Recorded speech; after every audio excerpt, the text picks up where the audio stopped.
1 week ago, the drivers of the Washington, D.C. region SCCA iRacing League went to a home track in Summit Point, Virginia for their first round of the 2020 season. They had over 45 cars there, and Finian, it was a little bit of a bloodbath. But tonight, it's time for round number 2 at Lime Rock Park. This place is a bullring of a racetrack. It's a couple-mile 7-turn circuit, and it is mostly right-hand corners and mostly a whole lot of fun. Yeah, I was going to say mostly right corners. This is pretty much all but one corner. That's a right-hand turn, but yeah, we're running also to the classic version of this track. Obviously, the official version is where they use the chicane leading up to the hill, obviously for safety reasons, but we're still running the hill as normal, but with this newer and, as you saw from the blimp, more beautiful version of this track. Absolutely. It's a gorgeous racetrack from up above. About 1 minute and 52 seconds left in practice for tonight. Again, 15 minutes and then a 20-minute race. So 2 races on tap for tonight. And a star crowd we're going to have. Kenton Cook finally making his iRacing return here on Sim TV. Currently quickest in practice. Of course, DJ Alessandrini, Paul Gibson, Christopher Lapras, all the drivers we normally expect, but also star driver Tom O'Gorman, a Honda performance development driver, running 12th right now in practice. He's in the field tonight.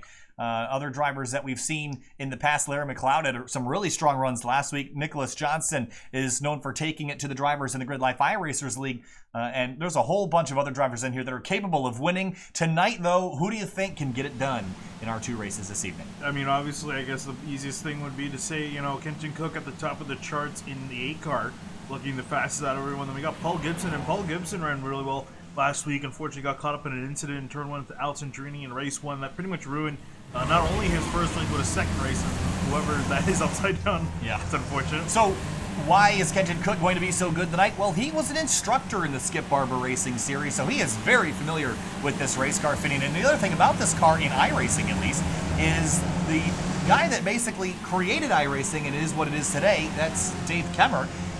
He has the most experience of any race car in this car. So this is probably one of the most accurate cars in terms of its dynamics because the man who created the sim itself has experience driving this thing. So this car is on the new tire model V7. It's also got the new damage model. It's an incredibly fun car to drive in the sim. And for the drivers that are used to driving it in the real world, Kenton Cook being one of them, this is going to be like going home for them tonight. Yeah, and he's been talking about it too, you know, having the most experience in this car. And this is also the car they use to really test out every new version of the tire model. It almost always gets put on the Skip Barber, or tested at least on the Skip Barber first before being released to the service. And speaking of which, I think the new tire model, especially, you know, with it being colder on the starts, is really going to be interesting around this track. You know, I would say in normal conditions this is not really a high downforce track, but in these cars it definitely is. And you know, these guys are going to be depending on their tires a lot.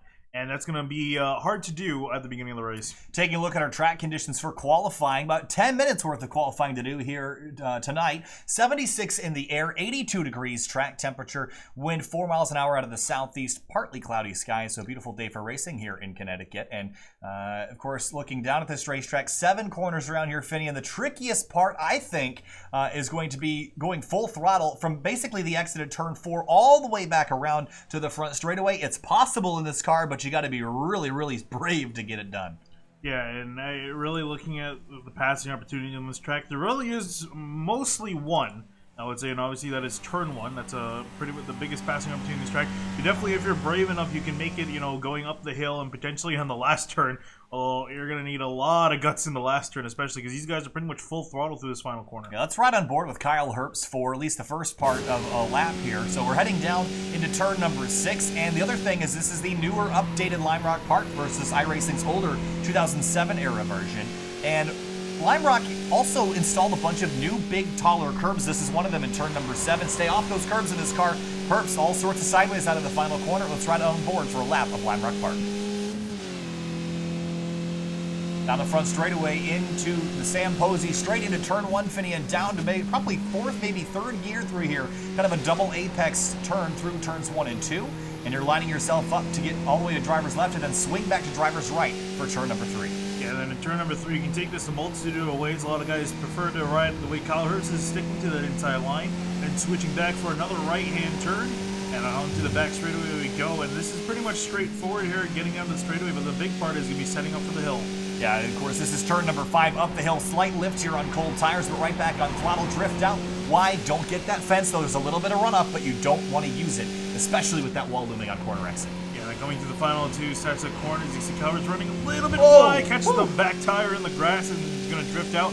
Then setting up for the final corner here. For the most part, these guys can go full throttle, though when the tires don't really have a lot of heat, got to feather the throttle a little bit. Yeah, so take a look at the top speed here on the front straightaway. Tires just coming up to temp. About 115, maybe 120 in the draft, and then right down back to third gear for turn 1 again. And the lap times are just going to continue to drop.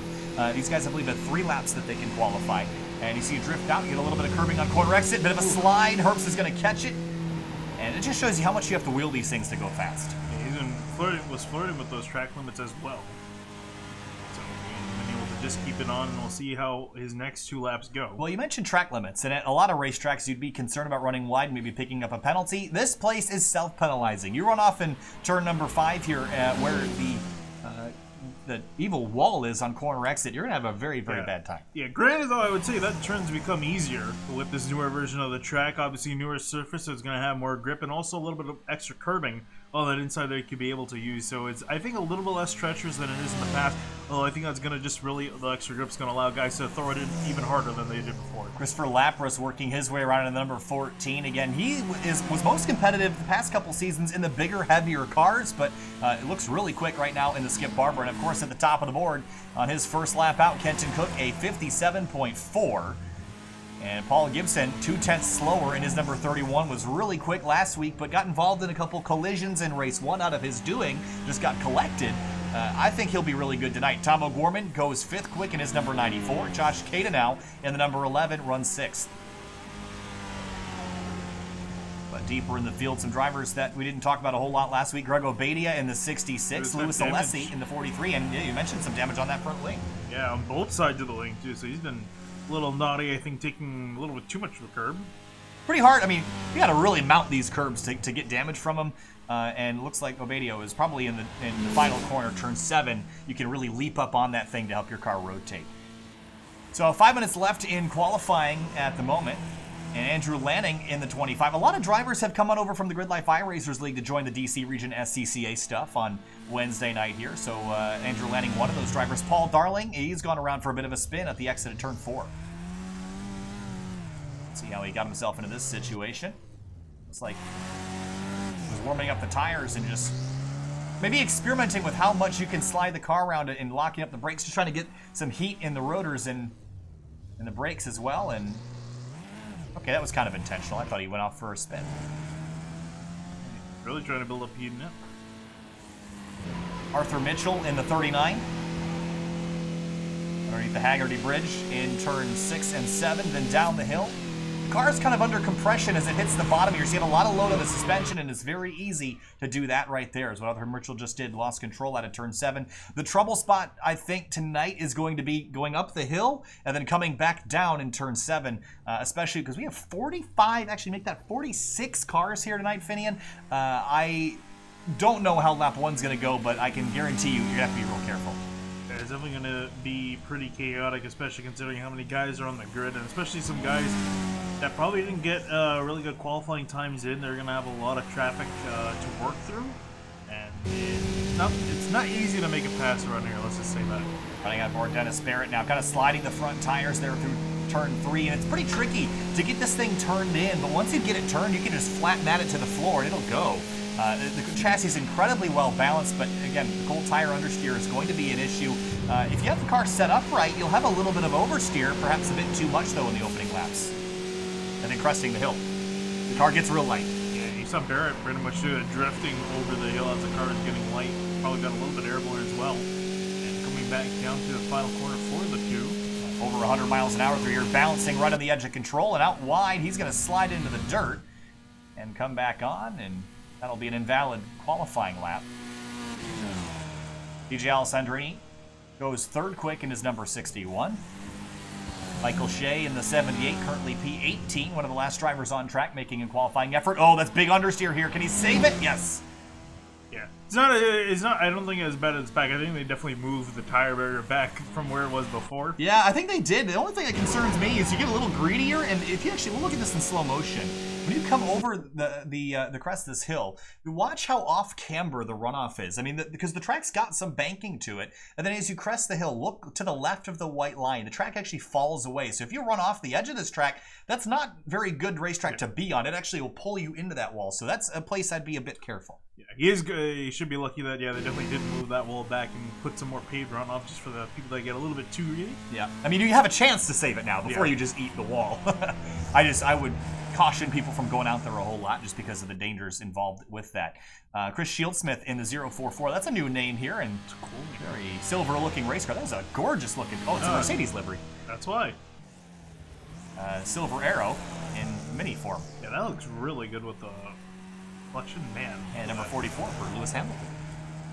It does certainly look good, as does the racetrack from the sky. And we were making a comment earlier. This is one of the newer tracks that iRacing has built, and my goodness, it is a beautiful-looking racetrack from up above. You can also see the grip circle, and one of them, the church that makes him not race on Sundays. Right on the other end of the track. Maybe that's it. On the top right corner. Yeah. Anyway, I didn't realize that's a thing. It's a thing. That's why the Lime Rock Grand Prix is on a Saturday. I think they can race on Sunday, but they have to pause at noon or something. There's someone who's going to correct us in the chat about exactly what the contingencies are. I've never been to Lime Rock. I almost went last year for the IMSA event, but decided against it because it was that heat wave in the middle of the summer. It was going to be 110 degrees and stupid. So. Yeah. So, Mark Labance in the number 19 has gone 17th quick. Larry McLeod, after his strong runs last week, only 16th quick. That tells me, Finian, how close is this group? There are 28 cars within a second in qualifying. That is a phenomenal strength of field in terms of the overall quality of it. Yeah, although when you look at the top of the standings with the times, DJ Alessandrini, he's almost 2/10 off Kenton Cook. Yeah, that's not normal, to say the least. And Paul Gibson, though, a lot closer. He's only 0.05 of a second off of Kenton Cook, so those two guys a little bit closer. And Tom O'Gorman, 2/10 off Kenton Cook as well. Nick Johnston in the 37, 3/10 off. Paul Darling, almost a half a second back. I'd be interested if we threw Darling in a Spec Racer Ford around here with everybody else, how he would do. Again, he won the SCCA Spec Racer Ford competition last summer that iRacing put on. So qualifying almost complete here. It will be Kenton Cook on pole. And again, Cook's real-world experience, he's an instructor, or was an instructor for the Skip Barber Racing Series, and has been a competitor in the IMSA Michelin Pilot Challenge, and is also a current manager in a managerial role at an Aston Martin team in SRO America right now. So exciting things for Kenton this year. As Shea comes across the line, he'll get one more lap in, but it will be Cook on pole, Paul Gibson in the front row as well, DJ Alessandrini, Josh Caden Tom O'Gorman. I love Josh Caden What a strong effort by him in the number 11, fourth quick for him tonight. Yeah, solid job by him. We'll see if he can do anything with that position, but yeah, really a solid top 10, just reading the names off. Cook, Gibson, and the like, as it actually just took it away from me. But yeah, really interested in seeing how these guys perform around here, and curious to see how much carnage we're going to see on lap 1. There's a whole lot of cars, so we better get rolling with our gridding process now. On the front row tonight, Kenton Cook, the Californian, in the number 8, rolls off first. Paul Gibson from Indiana in his number 31 on the outside of that first row. And right behind them in row number 2 and 3rd, DJ Alessandrini going to be starting in the 61. Next to him, Josh Caden in the 11 in 4th. In row number 3, it's going to be the 5th place driver, Tom O'Gorman, the Ohio IMSA Michelin Pilot Challenge competitor in the number 94, right alongside Ken Houseal, autocrosser from Pennsylvania in the number 23. Moving on back into 7th place, Christopher Lapras in the 14th from New Jersey is going to be starting next to Nicholas Johnson in the 37 in 8th. In row number 5, Richard Spicer in the number 15 rolls off position number 9. Paul Darling in the 155, 10th place tonight, outside of row number 5. Moving on back into row number 6, David Graver in the 41 from Pennsylvania will be starting in 11th. Next to him in 12th, Max King in the 44 and from New Jersey. In 13th, Evan Schickel, the New Yorker, in the number 33, alongside Kyle Herbst in 14th and the number 89 from Ohio. Back in 15th place, we got Dennis Barrett lining up in the 2 car from Ohio. Next to him, Larry McLeod in the 133 from Michigan in 16th. In position number 17 tonight, Mark Labance, the New Jersey driver, the number 19, alongside Kevin Zhu, the 243, rolls off 18th tonight. Then back in 19th, we have Michael Shea in the 78 from Pennsylvania. Next to him, rounding out your top 20, David Alessi in the 34. In 21st, Francois Brou in the 69 rolls off in the outside, or rather the inside of row number 11. Lex Kurachek, the 18 from New York, rolls off the 22nd. Back in 23rd, Khalil Natirboff in the 21 is going to be starting next to Robert Porter in the 136 in 24th. P25 tonight, Michael Monahan in the 05. Sang Yi in the 24 rolls off in P26. Moving on back to 27th place, we have Talas Sadiq in the 35 from New Jersey. Next to him, Andrew Lanning in the 25 in 28th. P29 tonight is going to be Devin McCoon in the number 20. And Will Robbins in the number 12 rolls off on the outside of row number 15. Back in row 16, Charles Boley in the 31 and the 28 car. Next to him, Louis Alessi in the 43 and 32nd. 33rd tonight, Greg O'Beatty in the number 66, looking for a rebound after last week's running. David Stern in the 38 rolls off 34th. Back in 35th, Nick Babin in the 26 cars. We started next to Thomas Lee in the 45 and 36th. Position number 37 tonight, Christopher Moody right alongside Ryan Harrison. We'll let the rest of those scroll on the bottom of the screen because we're about ready to get racing tonight as we come through turn 6 and 7. 15 minutes on the board, about 16 laps worth of racing for the second round of the Washington, D.C. Region SCCA iRacing League. If you're joining us on Facebook, make sure you like the page and stick around for more content, sim racing and real content when summer comes back around again. If you're on Sim TV, make sure you hit the subscribe button and join us again each and every week. Here we come to the green flag. Kenton Cook in control. Green flag flies and we're racing at Lime Rock Park. Here comes the entire field racing down to turn 1, 45 cars strong. Entire field coming on through. So far, so good. Everyone kind of tiptoeing around here after the drama last week. I think we have one car I saw stopped, but we're not going to... maybe we're all good. I think we got everyone through, actually. Louis Alessi. Oh, no. Yeah, I thought I saw some smoke in the background. I think I noticed the outside lane was delayed, and they were trying to race back to get lined up for this start. So I think something happened on the pace lap. I'll have to see after the race. We've got some guys racing up through the hill. How about Christopher Lapras on the outside? Richard Spicer in the blue car behind. Oh, they actually were crashing on the pace lap, I think, Finian. There's the 15. That's Spicer, followed by Max King, Paul Darling, Kyle Herbst, and David Graver. This is all for knocking on the door for a 10th position. Everyone getting slotted in line here. One lane turn through the final corner. And you can see already some guys going slide off, and a slide for Paul Darling. Will he hit the tire raise? Yes, he will, and he's going to be done. Paul Darling is around Louis Alessi, pulling back off a pit lane, but first lap through, Kenton Cook is your leader. Paul Gibson, line astern with him. The DJ Alessandrini sitting in third. Ken Houseel, Tom O'Gorman. What a star-studded top 5. Let's jump a little bit deeper in the pack. We'll find Evan Schickel trying to chase down Dennis Barrett, and I believe that's David Graver in the 41 right in front of him. And Schickel had a panic out of that as looks like Graver pinched him to the apex, so Schickel was able to recover but almost spun out. Kyle Herbst in the 89. Started in 14th tonight, up to 11th, climbed 3 spots. Look at Max King yawing that car out as they climb the hill. And everyone kind of trying to find their groove. You can see these guys still struggling to get heat in their tires. A 44 gone wide. Down the hill again, side by side through 7. That's a very challenging spot to make it past. Herbst grabs some of the curb, gets on by Max King. Look at Graver with a big run now down the front straightaway. Yeah, here he comes, and look at Graver, look at Schickel now, and he's gonna potentially go 3 wide. 4 wide. 4 wide. 4 wide on the straightaway. Is this gonna work? No way. There goes Herbst. Slide, and Graver and King get together. That was actually about as good as it could have gone, I think. Yeah, they almost had it done. I don't think they really realized they were 4 wide until the last moment. As you have the 4 Ryan Harrison, he's spun off the last corner. I think has damage to his nose. Yeah, some nose damage, slight nose damage on that car, but he'll continue. Up front, Cook continues to lead this race as they climb the hill for the 3rd time around. You can see a small 4-car breakaway from Tom O'Gorman and the rest of the field. But I don't think it's going to remain for too long. Michael Shea's had an issue, and this is in turn 3 and 4. And some damage to the rear of his car. There's another car slow in the background. Travis Skeel is also off course. Let's see what happened to Shea. So in front of them, a couple cars got together. And Shea almost got through, gets tagged, and the rear tire bounces up in the air and collects a few more cars.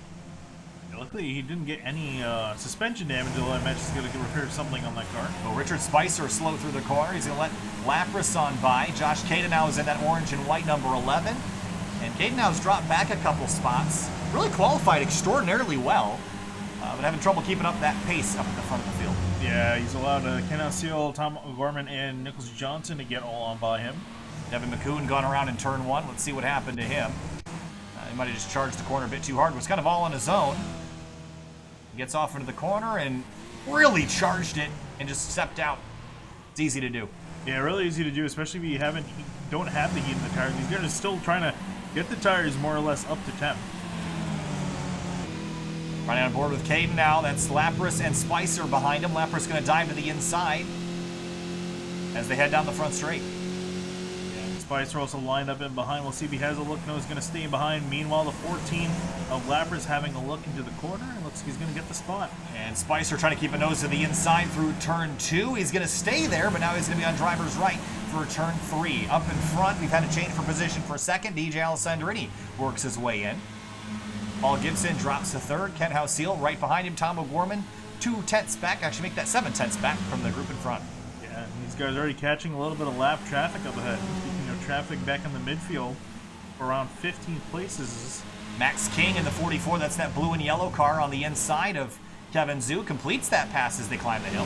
Kevin Zhu actually missing the nose cone, nose cone on the front of that car, or is it just black? No, it's he's missing it, I believe. We'll actually look up from on board Max King. You can see. Yep, he is missing it. He's been into the back of somebody. That piece comes off relatively easily, so it might have just been a slight bit of contact, but enough to tear off the nose cone of the car. 243. Up in front, Alessandrini to the lead by Kenton Cook.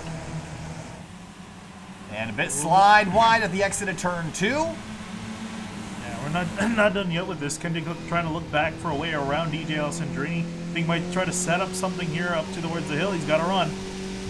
David Graver's gone around. In the meantime, we'll check out. Oh, he already left the racetrack, so we'll quickly take a gander at. Oh, this is a big mess down in turn 1. Oh, yeah. And he's probably going to get clipped from, I believe that's the 18 of Lex Kuracek, and tumbling end over end. That's a nasty wreck for the 41 of Graver. Meanwhile, back at the front of the field, Kenton Cook still trying to take the spot away from Alessandrini. Alessandrini out on the grass white. Here comes Kenton Cook. Back side by side down the front straightaway, 9 minutes to go. And Cook wants the lead back. Into turn 1, he's going to have it. We're going to see a lot of this back and forth here. The next couple laps. So we'll jump back a little deeper. Here's Spicer and Christopher Lapras in the 14 diving up the inside.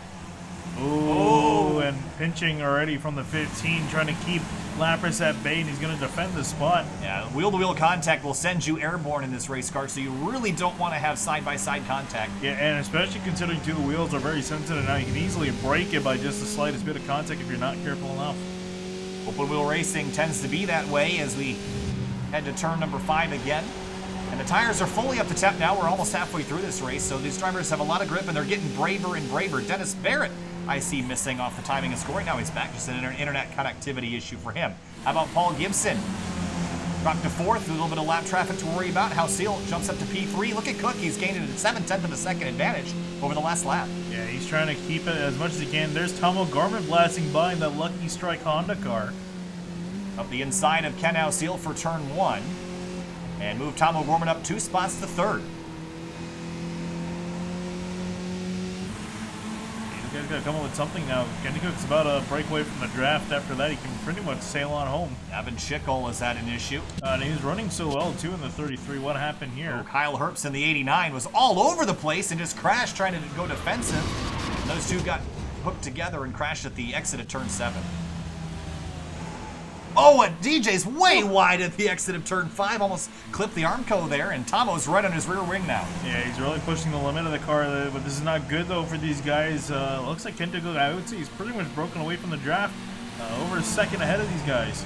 Yeah, 1.1 second advantage. Whoa, Tomo's a little wide. Houseal's going to go back to the inside down the front straight. Paul Gibson looking for a way around if these two get together, but defensive line for Tomo. He goes up into second past DJ Alessandrini. Yeah, it looked like Alciel had a fancied up a look the inside, didn't go for it, but Tomo Gorman to second place, Alessandrini back in third. Continue to fight here. Alciel slots back into P4. Let's jump back deeper in the field again. Kyle Herbst, he's jumped to pit lane. We already mentioned his contact he's had earlier. How about Will Robbins in this number 12? He started. Just gave a little bit of a shunt to, I'm not sure who that is. Somebody's missing a nose cone. I don't know if that was somebody else's, but no, that was Robbins, I think. Still got it on. Still got it. But he lost after you just hit the car ahead of him. I tell you, this second place battle's making me nervous, Vinny. These guys are so talented, but you know, you're racing so close together, and you're sliding this car around so much. One slight mistake is going to send you for a very wild ride here. As I see another car in the background, that's Bob Shoemaker in the 55. And was there contact here, or did he just... Oh! Whoa! Who was that?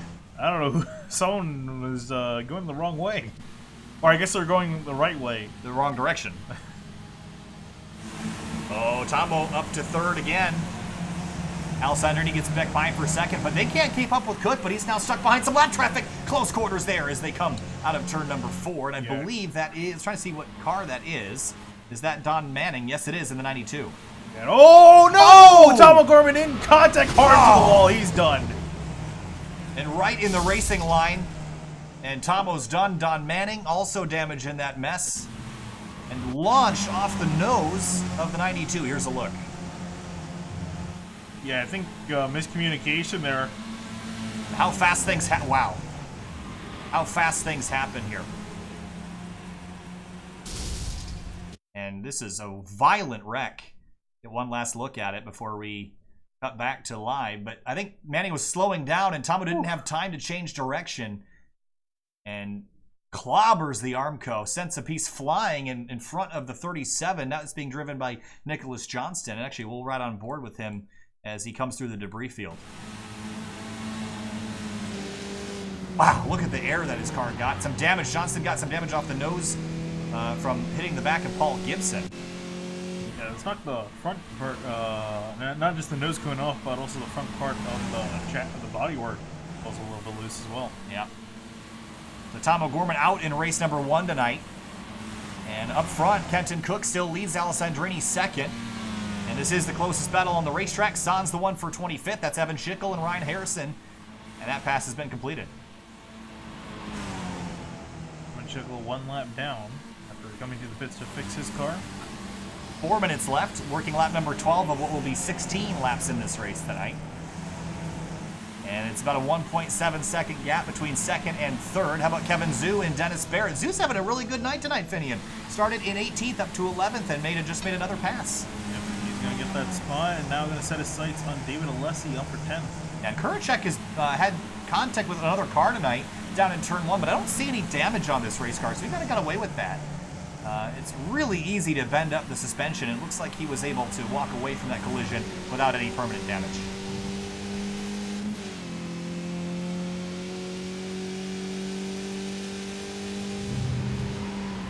He's going to be right behind Dennis Barrett here. He's going to have a bit of a run. Here he comes. This is an interesting... Ooh, he's going to back out. Not quite. He's going to send Barrett just a little wide. Down through 7. Here we go. This is a tricky place to make a pass. Both drivers got to give each other room. Oh, I think Zhu's off course in front of him.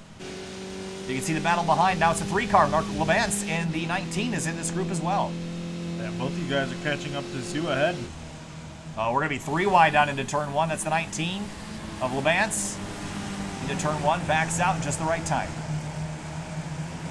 Ooh, up in front, DJ Alessandrini's dropped back a second from Kenton Cook. Yeah, might have gotten held up by some lap traffic, but he's lost 7/10, as you mentioned, to Kenton Cook, and that's a pretty big gap to make up in the last couple laps. Look behind him, how Seal passing the grass on a lap car. That's the 20. Tonight being driven, I believe, by... Whoa, there's someone else out wide behind him. I see who's in the 20 tonight. Devin McCoon in the number 20, and how Seal had to take quite the evasive maneuver to get by. Look at this. Oh, man. Yeah, it was pretty solid pass. I mean, pretty much needed to get it done. Otherwise, it would have been under attack by Paul Gibson, who's now working through that same set of traffic. And Richard Spicer trying to follow him through and force Gibson to open up passing opportunities. Christopher Lapras 2/10 back. Right in behind these guys, ready to make a move if they make a mistake. And Kevin Zhu dropped back a couple spots as Kuracek and David Alessi go on through. And Alessi started his night in 20th. How about that? 20th to P10 for the number 34. And Kuracek and Zhu continuing their fight for 11th place.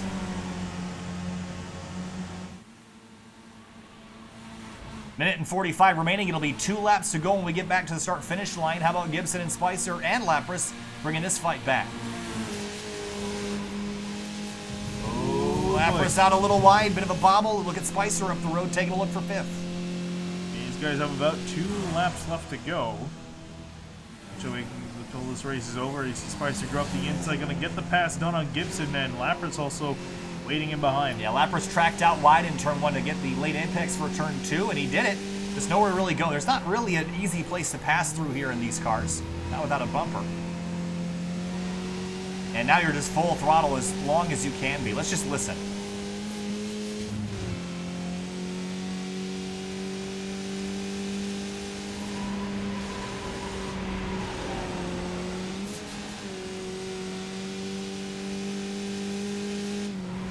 Just a slight breathe, and you're right back on throttle. Spicer's a little wide exiting 6th, but has 4th solidly here as we close in on our final lap. Here comes Kenton Cook, a 1.8-second lead. White flag in the air for the number 8 of Kenton Cook.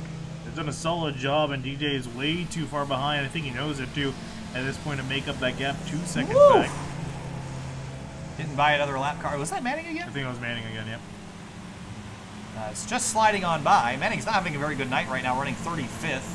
After starting in 40, well, he's up 11 spots or 9 spots now. Yeah, he's currently 3 laps down to the leaders. Dennis Barrett, Tal Sadiq trading positions for 14th. Sadiq started the night in 27th. That's a great climb for him. And potentially gain even more spots in the next race if you can keep this pace up. Lex Kuracek, Kevin Zhu knows the tail. Dude, still fighting. Actually, this is now 4 11th places, drop back into 12th, but out of the final turn, it's going to be Kenton Cook that wins at Lime Rock. Yeah, Kenton Cook gets it done. Race 1 tonight, wins 2 seconds over DJ Alessandrini. Ken House Seal, 3rd place. Richard Spicer, Paul Gibson, Lapras, Caden Johnson, and King. And making a Alessi that'll get the 10th position. And for 11th, oh, they're crashed! And it's Kevin Zhu and Kuracek, and they're both going to drop down the order as everyone else is coming on by, whizzing by to finish, and Kuracek trying to limp that car just a few more 100 feet. Oh! Wow, was that McLeod in the 133? I think it was. Inches. But Kuracek's going to have to try to limp it, and he should be able to manage a top 20 out of this. And here he comes across the line. Wow. Dramatic final moment. Let's take a look at how that happened. Kuracek and Zhu side by side through the final corner. And I think Kuracek probably could have left him a little bit more room, but just kind of a coming together. And then Larry McLeod coming down the hill. Watch this. And he has no idea what's going on. He still can't see. Now he can see, but you can't commit. I mean, you don't know where to go. Wow. Yeah, you can see the debate in him about going left or right. Decided last second right, and that was the right one. Yeah, let's run on board with Kevin Zhu as all this was going down to get a better idea of exactly what he was seeing from on board his car. I mean, he drifted a little bit, but that wasn't quite enough room for me. But again, it's a 1-lane corner side by side, so that was always going to happen. Let's take a look at your race results here tonight, Finney. And wow, for Kenton Cook, what a phenomenal run in the number 8. DJ Alessandrini 2nd, Houseel 3rd, Spicer, Gibson, Lapras, Caden Johnson, King, and Alessi. Your top 10 thoughts after race 1. Yeah, it was interesting stuff to see, especially between the great fight between Kenton Cook, DJ Alessandrini, Ken Houseel, Tom O'Gorman, until unfortunately he got crashed out. But yeah, looking forward to see these guys duke it out in race number 2. I'm sure DJ is going to definitely be more hungry and try to take about every opportunity he can get to get around Kenton Cook. Yeah, we'll see if Tom O'Gorman joins us for race 2. He's going to be starting 37th if he does. That's race 2 grid is set by the race 1 results. So for Tom O'Gorman, it's pretty much night over in terms of going for the victory. We'll see if he returns for the second race. We'll be back in just a couple minutes. Stay with us for race number 2.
driving is just a mundane task between point A and point B.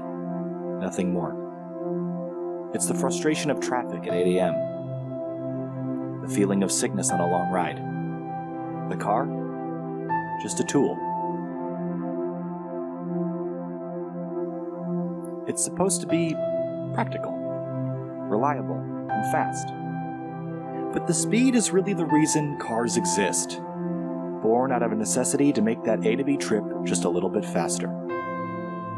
Some have a deeper connection with cars, found somewhere in the bond of man and machine, a desire to be part of something bigger than yourself. It's the extension of mind and body to something more exciting than just another appliance. And these people never cared about practicality or reliability. To them, the only thing that matters is speed. We're born with a competitive nature, part of a biological necessity that has not yet worn off with time. People have raced for thousands of years, and that competition has transcended history and found its way to the industrial age. Railroads raced to build across the country, replacing the horses whose strength is still used as a benchmark for power today. And as personal vehicles became popular, the railroads died off. What once was the quickest way across the country became snail's pace in comparison. The interstate highway system expanded and cars populated every driveway. And the competition between types of transport quickly transitioned into the race to have the fastest car. Bragging rights. Manufacturers like Porsche, Ferrari, and BMW emerged in auto racing, each trying to one-up the other. Building engines became an arms race. Who could build the fastest dinosaur-powered land? So while the passion for cars has died for most, there are still people that are fascinated by racing. The sights, the sounds, the smell of burning rubber and spent race fuel lingering in the air, this is what attracts us to the sport of auto racing. We are empowered by drivers that climb in impossibly fast cars and put everything on the line for the sake of competition. Drivers who know that one slip-up can lead to disaster.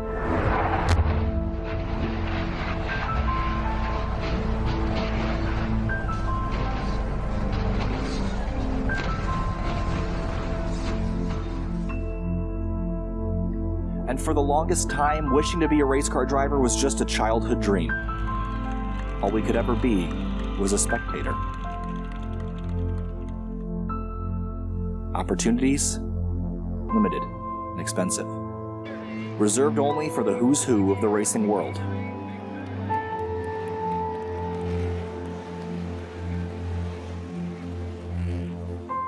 Until now.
Welcome back live to Sim TV in the Washington, D.C. region SCCA iRacing League round number 2 from Lime Rock Park. Race 1, Finian, was really entertaining, especially towards the middle of the group. We had some accidents there. One of the drivers that got taken out was Tom O'Gorman, ended up finishing 37th. That's where he will start for race number 2. But a driver up front that was really impressive was Kenton Cook, and I don't know if I see... Oh, here he is. He's back.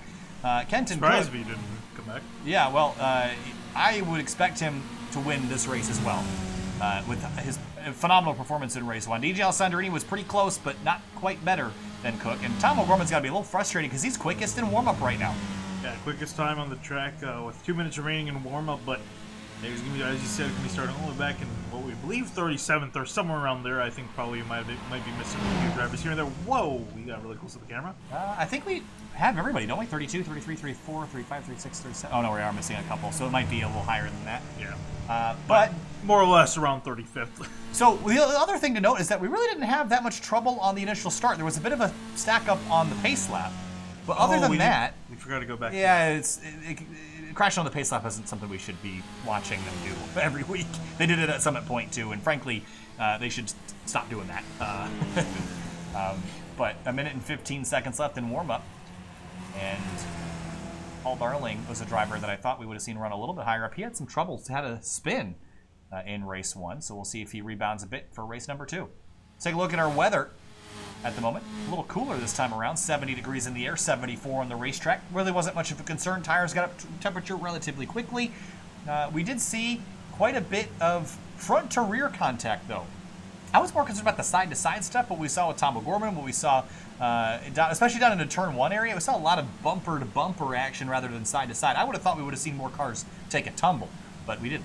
No, we saw that one car who took a violent tumble down in turn 1, but yeah, other than that, most of it was just guys, getting a little bit airborne and just kind of hitting each other. We had no tumbles so far. Who knows? It could change a race 2. Yeah, other drivers that climbed up far forward in race 1 was Larry McLeod, who was very competitive at Summit Point a week ago. So we'll see if McLeod can continue his clawing forward. Andrew Lanning had a really good race 1 as well. I don't know where he's starting, but we'll keep an eye on him. Josh Caden now went a little bit backwards, but his pace in this car is phenomenal. He's running with guys that are pro race car drivers and have been incredibly successful in almost every league we've ever done. The fact that he ran inside the top 10, that's really impressive by Caden. Now we'll see if he can repeat it in race 2. Warm-up going to be complete. We're going to get ready to grid these guys to go again for a 20-minute race this time around Lime Rock Park. Yeah, a little bit longer at a track this small. How much do you think that's going to affect the racing, if at all? I think it might be a little bit more chaotic because we saw by the end of the last race that these guys were catching lap traffic. A lot of these were catching a good brunt of lap traffic, and that's pretty much what ruined DJ Alessandrini's race. Caught some lap traffic in a bad spot and went further down the order. I'm not sure if something got changed between last week and this, but we're gridded up in a slightly different way. I'm not sure why. Tom O'Gorman in 6th? Maybe I didn't understand something. I didn't read some stuff. I didn't read the supplemental documents, I guess. But anyway, we'll roll through our starting lineup here tonight. On the front row for race number 2 this evening, DJ Alessandrini, right alongside Paul Darling, the number 61 and the number 155, sharing that front row. And moving on back right and behind them in 3rd, we got Ken O'Seal and then Nicholas Johnson in 4th.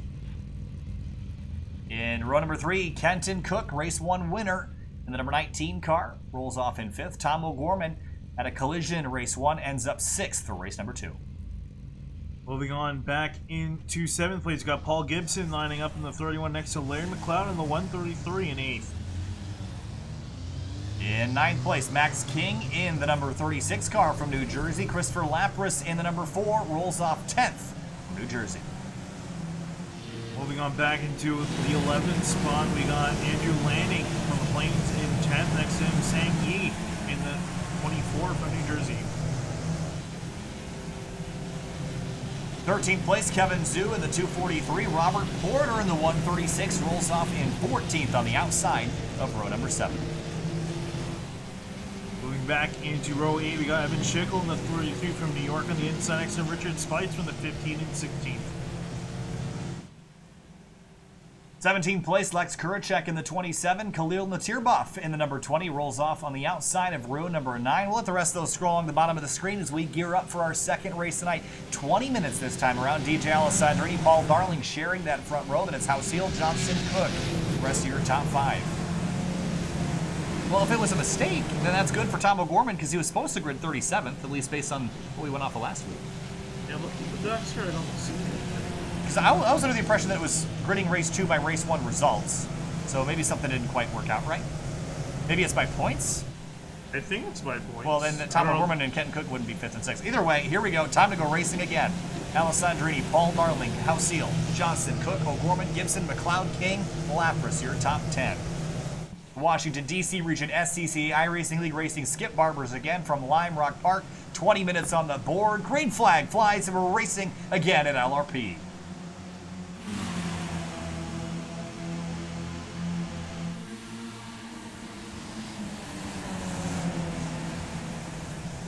Into turn 1, and there's a crash in the background. It's the 42, the 39 of Alan Claffey, and a couple other drivers involved in a collision.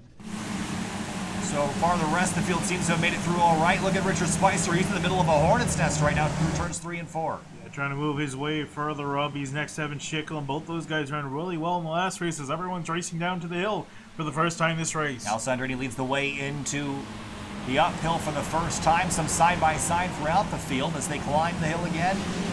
This runoff is very shady. You don't want to get your car out there because the track falls away, but everyone else seems to have gotten through all right, other than that front group of the group at the rear, like 3 or 4 cars got themselves in a pickle on the outlet.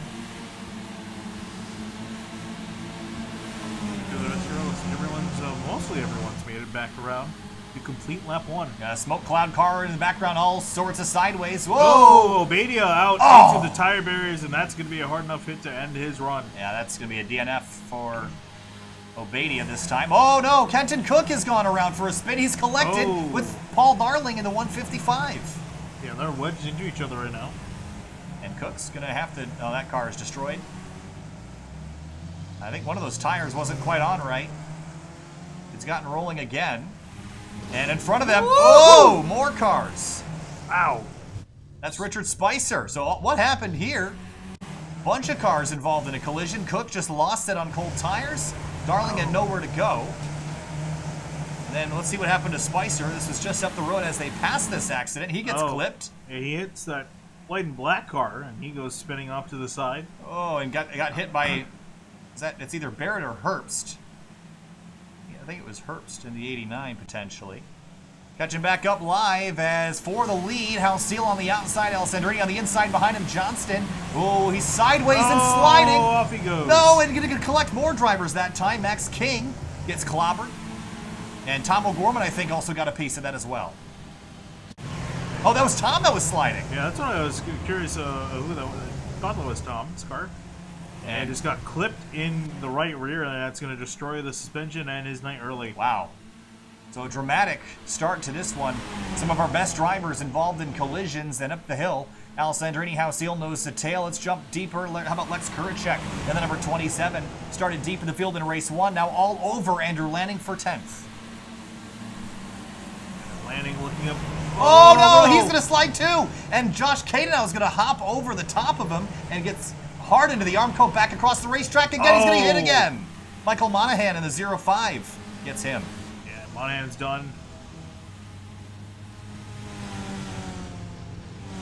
A lot of wrecked cars out of the There's a wheel in the final corner rolling across the racetrack, and it gets hit by the 69, I believe, of Francois Brou. Does he have any damage from that?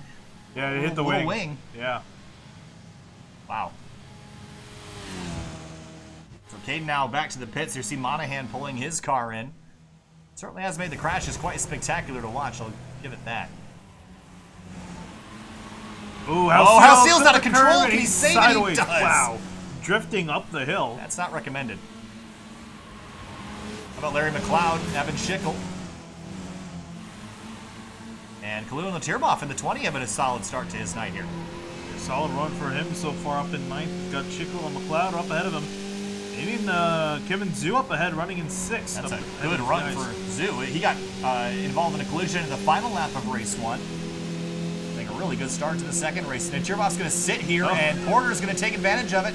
Or actually, no, that's sorry, that's landing. Whoa! Late on the brakes, contact. No, they're gonna crash.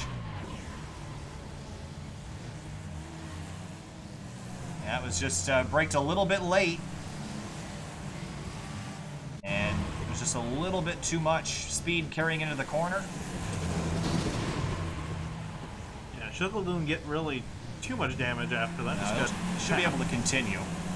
Will Robbins in the 25. And Evan Schickel trying to rebound from his collision and see if he can get a look. Not really any visible damage. He kind of got away with that there. Could have been a lot worse. Got a run on the 25. Robbins battle for 10th place. Yeah, looks like 25 is going to give it to him. Pass completed. Up front, Houseel and Alessandrini again trading positions, much like they did last week, but this time they've got Paul Gibson and Nicholas Johnson. Both of these third and fourth place cars are capable of winning this race. Lapras, of course, in fifth place in the number 4 car. Yeah, and nice to see Gibson up here fighting for the win as he got a battle back in the field. Kenton Cook working up the order after his little spin I in thought turn 1. Cook had some suspension damage, so it looks like he doesn't, and he has been able to continue. Schickel, I believe, has spun around again in turn 1. And here comes Cook on by. Oh, in front of them! That's Kuracek. And Shieldsmith in the 044. Oh, looked like he lost his wing, but apparently didn't lose his wing. And how do these two get together? And it looks like Shieldsmith's going to run a little wide. And Kuracek just gets in and just drives into the back of him. And they're both going to have to come service that car. Oh, big mess at the exit of the corner. Up the hill. Oh, no. And it's a debris field. Francois Bru's in it. David Graver's in it. Ryan Harrison was the one at the center of that mess. That was 5 or 6 cars. Maybe more than that. And a bunch of parts flying off. So there was another car in front of him. Oh, man. 29 of David Graver. And that's really the one that was at the center of all that. Oh, some drivers just came in there unsighted, flying into that mess. Oh, 33, that was Schickel. Oh, someone came in there and took a really hard look after. I get a better idea of who some of these cars were. Got to look at it in slow motion. I don't think it's going to help much. Probably not with the blur, but... Oh, it is man. Obadia. And then someone comes in here hauling the mail. I have no idea who is that that is. Tom O'Gorman? 24. 24. That's being Sang Yi. Let's ride on board with him at full blast through here.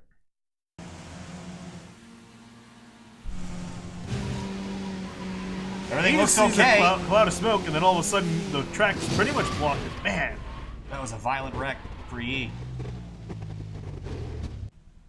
Back line, back to the racing. Larry McLeod and Kevin Zhu. This is for 7th. Cloud being on the attack here. Looks like he's going to be able to get past Zhu. And Robert Zhu has again lost his nose cone. Well, he's running right into the back of people. Robert Porter, 14th to 9th. In his number 136 tonight. Climbs the hill, bit of a bobble over the crest. Ooh, has a little bit of a look to the inside of Kevin Zhu. Zhu's going to go a little bit of wide in defense. No change. It's so on edge through the exit of 7. You're tracking out. And the curb that used to be there in turn 7 was actually helped you stay on track a bit better than the current one does. You see Porter go down the inside for a pass in turn 1. Intense moments here when you run side by side for this long. And now on driver's right for turn 2, or 3 rather. Looks like Zhu is going to hang on for now. Up front, Houseel and Alessandrini continue to trade spots, but Johnson and Gibson closing from behind, and they were a little bit slower, at least Gibson was last time, but Johnson was quicker and closing. Yeah, they're all nose to tail a little bit a while back, and they've separated out just a little bit, but still well within the draft range. And I'm sure Johnson's going to use it to his advantage as the leaders now go side by side again. And they did this all last week at Summit Point. No real... This is all to plan. Doing exactly what we'd expect them to be doing. How about Max King and Charles Boley? This is a lap down battle for 24th. Boley is, I think, just gone around for a loop right in front of the leaders. We'll go a second lap down.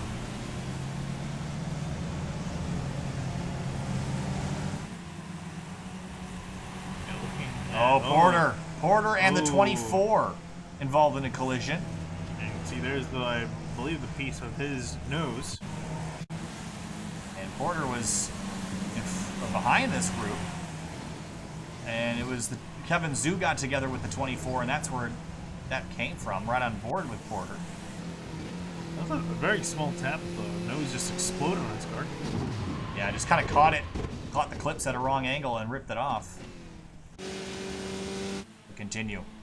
Kenton Cook, after his early spin, has worked his way back into 10th spot. Look at this, lowest of 28th. That's impressive. Yeah, it really is impressive. I'm sure he would have loved to be, though, in the lead. Unfortunately, not going to get the chance to do that. But yeah, definitely can't be too disappointed with 10th after the climb up.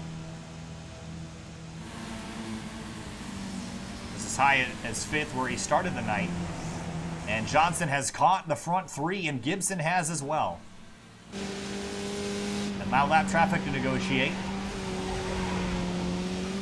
Don Manning in the number 92 is the one at the front of this group. Bad place to catch him right through the middle of 6. Oh boy, yeah. And now down towards 7 through the final corner. Manning's going to get out of the way.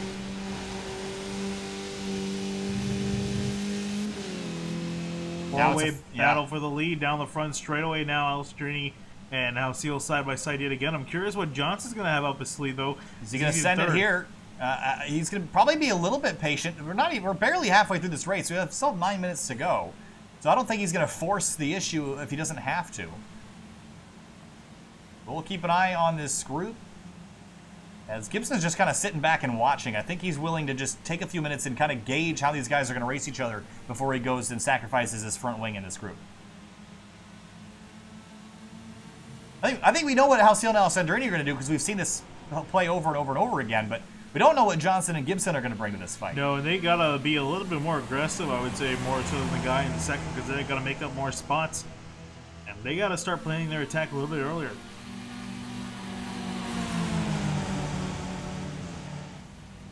Eight minutes and 30 seconds left to go. Johnson in the grass, going to try to make it 3 wide here. Dips the tires off in the dirt, side by side down the front straightaway into turn 1 on the curb. Is he going to get there? He will, and he'll move himself up into second past Halseal and go for the lead. Late move into turn 2. I don't think that's going to work. He'd be on the outside for the next corner. Going to slot himself inside for second.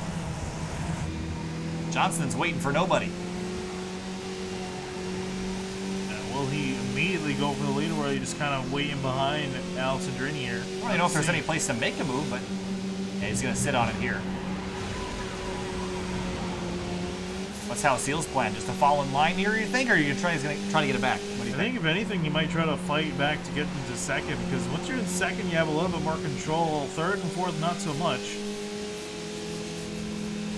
Full throttle through turn 7. Alessandrini's out in the dirt. Here comes Nicholas Johnson for the lead, side by side, and look at Halseal. Another big run for him down the front straightaway. 3 wide again for the lead.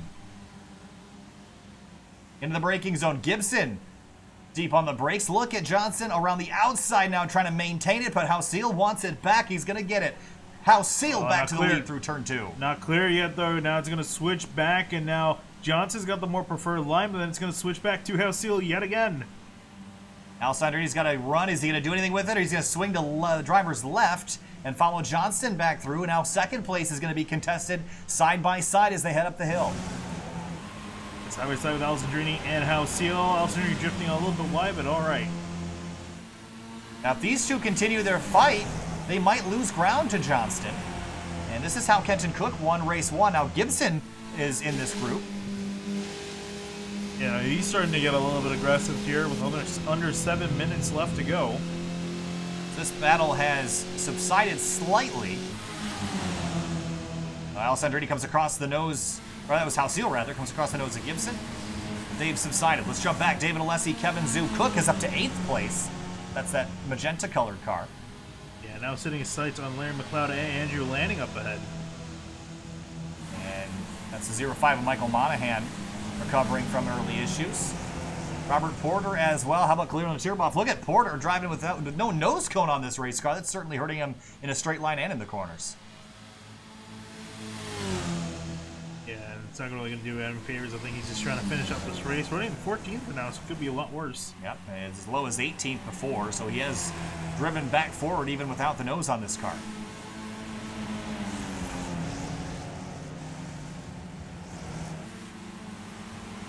McLeod and Lanning.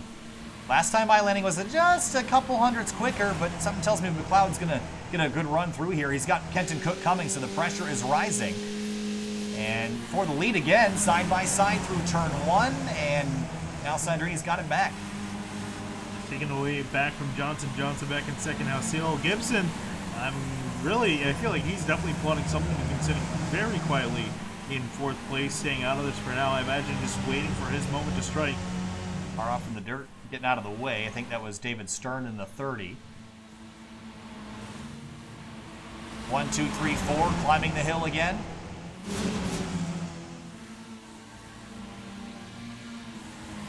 Bob Shoemaker, Robert Porter, and I believe that's the 20, and Tierboff has gone through into 12th. Shoemaker, no damage on that race car, but a bit of a slide through turn 1 and gave up a couple spots. Again, across the line, 4 minutes and 40 seconds to go, and a 4 group at the front, not willing to give each other an inch. And you know, last week at Summit Point, there was a lot of meticulous planning to that. I think we saw those drivers trading spots, not really racing each other. They were just kind of hanging out. They're not hanging out right now. They're racing pretty hard. This is all, you know, these guys are basically playing 4D chess. They're trying to line themselves up, not necessarily, I think, really for the lead. I really don't think you want to be leading come the final lap. That's Larry McLeod and Kenton Cook, a slight bit of contact as they work through turn 2, and Cook up to 7th. Again, we kind of talked about his progress. He has been as low as 28th in this race. And he's got Andrew Lanning right ahead of him, and then from Lanning to Christopher Lapras in 5th place in the 4 car, it's a 9-second gap, so he's pretty much only going to really be able to get up into 6th place. Woo! Lanning really cooking at the exit of turn 5. Kind of remind me of the Lotus 49 when they crest the hill and they're real light on the suspension. They sit back down on it. You got a lot of travel. It looks really cool. Yeah, the Lotus 49 will actually Househill fly. And something's happened here as Houseill's drifted all the way back into 4th. Yeah, Househill locked it up, getting down into turn 1. Johnston now all over Alessandrini again. Some more lap traffic. Going to mix it up a bit more. Yeah, and they got 1, 2, 3 lap cars directly ahead of them, so this is going to get interesting here. It's coming down to 3 minutes to go. Yeah, this is where we saw Tom O'Gorman kind of get collected earlier. It was when they caught lap traffic, and it was this very corner where it happened. And it's the 40 of Christopher Moody. And I'm trying to see who this is in front of them. They're catching them at a bad spot. Here they come. Here comes UG Alessandrini and the rest of the field down to the inside of turn 1. Oh, is our car off? That is Moody, I think. It is Moody, and he's got off far enough off the racetrack to not be a concern. Oh, more dicey. Alessandrini trying to use the slow, I think that's the 39 of Claffey as a pick, didn't work. Johnson gets through. He's going to wrestle the lead away from Alessandrini and clear him by turn 2. Got the spot back. 2 minutes and 30 seconds left. 3 laps to go this time by. Or I think it'll be 3 laps to go next time by, actually. We'll have to see. It really depends on when they get back to the line. Bit of breathing room. Yeah, for now until the last 2 laps, and I think it's really going to start to get interesting here up the hill. Paul Gibson, is he? I mean, I'm not sure what Paul Gibson's mind is doing right now, Finian, but my mind tells me that Gibson could be fighting here, but he's choosing not to. What do you think? I guess that seems to be the case, and out of the final turn they will come. It is looking to be barely 2 laps to go. Yeah, minute 50 left. Across the line, Househill goes defensive, deep on the brakes into 1. Got it turned in, though. Excellent recovery from kind of a weird angle going into turn 1. This is the closest battle on the racetrack, so we're not going to pull you away from it. Yeah, arguably the most important as well. Alessandrini and Johnson starting to slowly break away from Househill and Gibson. Yeah, this is going to be really tight, whether it's a white flag or 2 to go here, Finian. I think you're right. This should be white flag next time, by no? I don't know. It'll be within seconds, and we've seen it be a little bit iffy when they come across the line with a few seconds remaining. It kind of really depends on iRacing whether it wants to throw the white or not. So we'll see here coming out of the final 2 corners. Will this be the last lap? Down the hill this time, 1 minute left. Will it be 1 or 2 laps to go as they come across the line? Johnston, Alessandrini side by side racing each other there. White flag or not, I think it will be white flag one more time around LRP. This is a very crucial pass for Alessandrini to complete here. Oh, Johnston's locked up. But he keeps it on the track, though. He's gone a little bit wide. He's going to have to make up and build up a run pretty much out of the last corner. Yeah, there's no way. I mean, you need to be in the lead here, I think. I don't know if you can quite make that move into turn 7 unless you have a heck of a run. We're going to see him trying to set it up, though. I think Halcyon and Gibson are too far back, but Johnston's still got a shot. Johnston's definitely still got a shot, but he's got to plan out these next few turns perfectly. Climb the hill, turn 5 now. Nip the curb. Over the crest, slide for Alessandrini. 2 corners left, 6 and 7. Johnston closing. He's a 10th back, half a 10th. A quarter of an inch. He's there. Can Johnston make the move in the final corner at LRP? Oh, he's almost here he comes. Alessandrini's gonna have a look side by side. Alessandrini out in the grass. Coming to the start-finish line. Nose to nose, wing to wing. And Alessandrini's gonna take it by a nose cone at the stripe. 18, actually make that 19 thousandths of a second. As they come across the line, Alessandrini wins it. McLeod and David Alessi having their own little mini battle to the end here as well. McLeod will have this by about a 10th. How about Najirboff and Porter? Same thing between these two. And how about Robert Porter sticking it out with a nose that is absolutely destroyed on that car? He'll come home in P13, barring not getting by the 20. To be a race, close. Yeah, that car. Najirboff has 12. Yeah, I was gonna say the car definitely not gonna be good out in the air by itself. Alessandrini and Johnston, that was a phenomenal finish. We'll take you back to look at it here momentarily. But what a spectacular way to end that race. Yeah, great battle by these guys. Throughout most of that race that we were tabbing in the top 4. I am surprised that Gibson didn't really try anything earlier than he did. He kind of just waited his way out in 4th place. But here's the run out of the final corner. Johnston to the inside, trying to build up a run. Yeah, Alessandrini almost gave it away. Had he been off the track another 6 inches. Wow. Yeah, I think the one mistake Johnston made, I think he went up a little bit too close to Alessandrini middle of the corner. Unless Alessandrini braked on purpose mid-corner. It's possible. We'll go back and ride on board with Johnston to see his onboard perspective, but you're right. If he had just timed that a little bit more so they didn't have to lift, he might have had a shot at it. But let's go back again and ride on board the 35 as they set up for this final corner. Did he have to lift? This is a crucial moment. No, he was full throttle the whole time, and that was about as much of a run as I think he could have gotten, unless he had backed up before the corner. But excellent, excellent racing. Wow. Good stuff. Let's take a look at your race results for this one. 21 laps completed. How about 10 lead changes, Finn? That's almost a lead change every lap. Yeah, every other lap. And the funny, we always say, the funny thing is that this thing doesn't count. How many times they actually trade, before they get back. This is only the lead changes at the line. So that number is probably a lot more than that, the amount of times the leader has changed throughout the lap. Some great racing in race 2. There was a lot more incidents, I think, towards the first third of the race that were kind of spread out throughout more of the field. I think race 1 was more incidents towards the rear, but race 2 had some more spread out incidents, but really solid racing. The top 4 especially. There's a reason why these guys are up front competing like this every week is because they're super talented, as is everyone in this field. To have as many cars finish as we did, I think we had 30 cars finish of the 41 that started, which is really impressive for Lime Rock Park. So disappointing night for Josh Caden now in race 2, ended up 36th. Tom O'Gorman in the 94, he lost control. And how about Kenton Cook from his troubled times all the way back up to 6th after going as low as 28th in the race. What a phenomenal run for Kenton Cook in the 19. That's going to do it for us for now. We're going to talk to your race winners in just a moment. Stay with us. We'll be right back.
Welcome back live to Sim TV in the Washington, D.C. region SCCA iRacing League. We're here now with our fourth place finisher in race number 2, Paul Gibson. Paul, you had a spectacular view of what was going on in front of you. Not quite close enough to get a victory, but just walk us through what your view was those last couple laps. Well, those guys were racing really hard up there, so I was just kind of holding back, hoping they'd tangle up or something. And they're clean, so it doesn't happen. So I was trying to get a charge, the last 2 or 3 laps there, but we caught lap traffic at the same time and just kind of bobbled just a little bit in that last corner on probably the second to last lap. So didn't quite get that run I needed, but it was still a ton of fun. I mean, when you're racing guys of this caliber of race car driver, I mean, how confident are you going into turn 1 at LRP side by side? Is there something that in the back of your mind that says maybe I shouldn't pull this move, or do you feel comfortable with those around you to be able to make those passes and make those moves? Oh, with like DJ and Ken and Kenton and those guys up there, I got no problem trying, run alongside them. So I'm confident I can, we can do that lap after lap with those guys. Paul Gibson, 4th place tonight. Paul, thanks for talking. Nice run tonight. Thanks. See you guys next time. Absolutely. I guess now we'll talk to Ken Alseal, ran 3rd in race number 2. Ken, you were up there duking and diving with the leaders as always, but tonight you threw Nicholas Johnson in the mix, so you had a couple more drivers to worry about. What was it like this week compared to last? Not too bad. The starting grid, I'm not sure what happened on the second race there, but but the battle was fun as usual. DJ's always really clean, and Nick's always clean, and Paul's always clean. So it's fun. We can trust the people around us, and we can kind of get away with some silly stuff like 3 wide into turn 1 a couple times. That was that was pretty crazy. Of course, this Lime Rock, this is the first time you guys have raced on the updated version of it. How much has it changed the racing here for better or for worse? I would say race is better. The old track seemed slightly narrower and bumpier and more one line in places. This version we can get away with a little more, so the racing ends up being side by side, which is a lot more fun. All right, Ken Alseal, 3rd place tonight, number 23. Ken, thanks for chatting. Thanks, guys. See you next week. Absolutely. We'll talk now with our race 1 winner, Kenton Cook. Kenton, you had a phenomenal race 2 comeback after dropping down to 28th after an early spin, but race 1, you got it done. I know you've had extensive experience in these cars. What was it like out there tonight racing these guys tonight? I mean, I was an idiot in race 2. Nick was like, "Oh yeah, go on," and then I took the inside and just outbroke myself by that much, and around she went. But yeah, it was good fun though. Race 1 was definitely not. It was interesting. I got lucky with lap traffic, and also got unlucky with lap traffic, and it helped me and hurted me, but it ended up hurting DJ a little more than myself. So that's kind of how that went. I was just clean and was able to take advantage of lap traffic. Obviously, you've got some experience in these cars in the real world. How do these things drive? It's not often we get to ask people that. I mean, we get to ask you and Tomo with the TCR, but this is kind of a rear-wheel drive, lightweight, open wheeler. Do you drive this any differently than the real world, or pretty much, comparison 1-to-1 between the sim and the real life? If you actually, this tire model is so much better than the other one was, for as far as just making the car feel a little bit closer to what it actually was. But it's almost identical to the real world car for the first 3 laps when the tires are cold. But when the tires start to come in, it's like nothing like what the actual car's like. So it's usually road tires are good from the second you get going, and then they overheat. So the characteristics are a little bit different, but this tire model is so much better in comparison to what was. All right, Kenton. Hey, nice runs tonight. A 1st and a 6th for the number 19 this evening, Kenton. Thanks for talking to us. Well, hopefully we'll see you around again. Thanks. Absolutely. And I guess now we'll talk to Nicholas Johnson, who came home in 2nd place tonight in race 2. How about by 19 thousandths of a second, Nick? That was a little bit of heartbreak there in the closing moments, but you had a good run at it. Yeah, I knew it was going to be really close between me and DJ there at the end. We had a little bit of a gap on Paul and some of the other guys, so it was just down to positioning, and I was hoping I'd either be second or have enough of a gap where I could defend the inside coming to the white flag. And with how much on throttle time we have at this track, the guy in second is gonna be right on your tail off the last corner, and he was there, and I couldn't do nothing. So I saw Jesus, and then I waited a second, and then I broke, and it was a little bit too deep, and I couldn't hold the outside. So I just hoped for a drag race, and I was right there and tried my hardest, but not enough horsepower to get by DJ there at the end. Nick, great run tonight, 19 thousandths of a second short. Hopefully better luck next time, but I guess we're going to talk to DJ Alessandrini now. DJ, you've been racing these guys back and forth week after week, year after year, but it seems like you kind of met your matches tonight. There's a lot of really good race car drivers out here, and it seemed a little tougher to get the win tonight.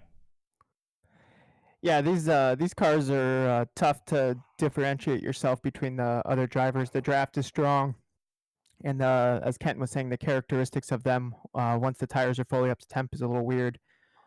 But I didn't feel like I was outmatched. I don't know what were you guys watching a different race? I'm just picking on you, DJ. But this Lime Rock, obviously taller curbs. It seems like the racing surface is a little bit more usable from edge to edge. As I think it was Ken that said, it seems like it's a little smoother and easier to race on. Does that make that trickier for you to kind of hold off people, or does it make it easier to just complete passes? So, in order to race guys on this track, you kind of have to play nice because you can't, you get a good enough run going toward the hill, but going side by side there is kind of an unnecessary risk unless it's, the last lap for the win or something like that. But I don't even understand what scenario you would try to pass somebody there that would make sense for the race. Really, you just get good runs and just kind of swap positions going down the front straight. So it races weird in that aspect that the lap times are so short and there's only one really good place to initiate a pass that makes sense in pack racing. So it races definitely different in that aspect. So it's weird. You kind of have to work together, but at the same time, you kind of don't want to. Absolutely. Hey, DJ, congratulations on another victory. 19 thousandths of a second, a little close for comfort, but good luck. We'll see. Hopefully, a race in the endurance race next week will be at Daytona with the DP, the GT3, and the GTE cars. Hopefully, we'll see you out there. Yeah, I'll probably be out there. That'll be fun. All right, TJ, have a great night. All right, thanks, guys. It's going to do it for interviews tonight here, Finian. One last look at our race results before we cut away and end the stream. But just talk to me about, first of all, Lime Rock Park, gorgeous. Skip Barber car, gorgeous. The damage model, absolutely fantastic. I think, honestly, really, if you can remove the results thing for a second real quick, you can honestly you could definitely, I think, fool some people, the amount of work that they put into this track. It looks absolutely beautiful from above. I mean, just we were pointing out, too, the amount of water that surrounds this track and how beautifully rendered it is. It looks so realistic and well done. Yeah. It is absolutely gorgeous, but we'll let the results scroll through one last time. Of course, David ran, not the night that he needed, ended up 41st in this one. We had 45 cars in race 1, 41 in race 2, so it's a phenomenal field again after, I'm using that word a lot tonight, I need to start doing a drinking game with it. 45 cars in race 1, 41 in race 2, so really good fields. Looking forward to next week. We'll be at Daytona with some multi-class endurance-style racing, so make sure you join us here on the Washington, D.C. region SCCA Facebook page. Make sure you like it if you haven't already. And also join us on SimTV at youtube.com/SimTV Broadcasting. And that's going to do it for us tonight. You're going to see us next on Tuesday night next week for the Grid Life iRacers. Their first event from Watkins Glen, TCR and GT3 machinery next Tuesday. And we'll be back again next week for the Washington, D.C. region SCCA at Daytona. Thank you so much for watching, and have a great night.